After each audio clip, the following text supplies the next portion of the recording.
So do cormorants migrate? Well, the answer is yes and no. I know it sounds like I'm dodging the question, but I promise I'm not. Some cormorants pack their bags every year, while others, they basically live in Florida rent-free. Let's break it down. The double-crested cormorant is the most common cormorant in North America. They're sleek, they're black, they have beautiful turquoise eyes, and they have a hooked bill that says those fish are doomed.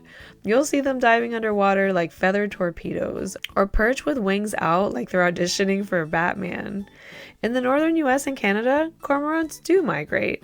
They breed in the summer, and then they head south in September and October, and then again returning in March and April. And unlike many songbirds that fly at night, cormorants actually migrate during the day. They use those tight lines or V shapes, skimming just above the water. If you're in Maine, Michigan, Minnesota, Wisconsin, or Massachusetts, yep, your cormorants vanish in the winter, and they come back in spring like clockwork. You're probably already noticing some of them starting to leave. But if you live in Florida or along the Gulf Coast, cormorants don't migrate at all. They're like that neighbor who never wants to leave your pool. You'll see them all year round. In Florida, cormorants aren't just sticking around though. They're actually raising families here. They nest in March through May, in colonies on mangroves, bridges, and even rooftops. Green Cay Wetlands in West Palm is a great place to see nesting cormorants that time of year. And that famous wing spreading pose? Let's clear this up. It's not bird yoga, it's not a suntan session either. Most birds actually have waterproof feathers with oils from their preen gland like ducks, pelicans, and geese. They've got good rain jackets. But cormorants and their cousins anhingas, they don't. They don't have that preen gland. But there's a good reason for this. Their feathers will soak through water on purpose, and this actually helps them dive deeper with less buoyancy, which is what they want when they're catching fish. But of course there's a downside.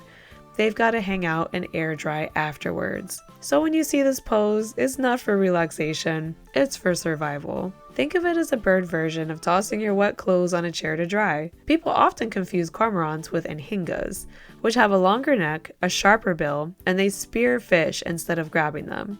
They also confuse them with loons, ducks, and geese. But here's the giveaway. Cormorants usually ride low in the water, and half the time it just looks like a snakehead cruising along.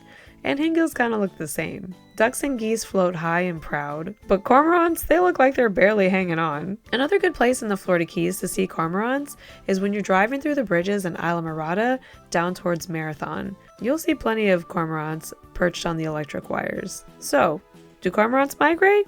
Again, yes and no. Up north in these places like Maine, Michigan, Minnesota, Wisconsin, and Massachusetts, they're seasonal travelers just like the snowbirds. But in Florida, they're permanent residents. What about you? Do your cormorants hit the road? Or are they freeloaders who never leave? Drop your sightings in the comments and let's compare notes.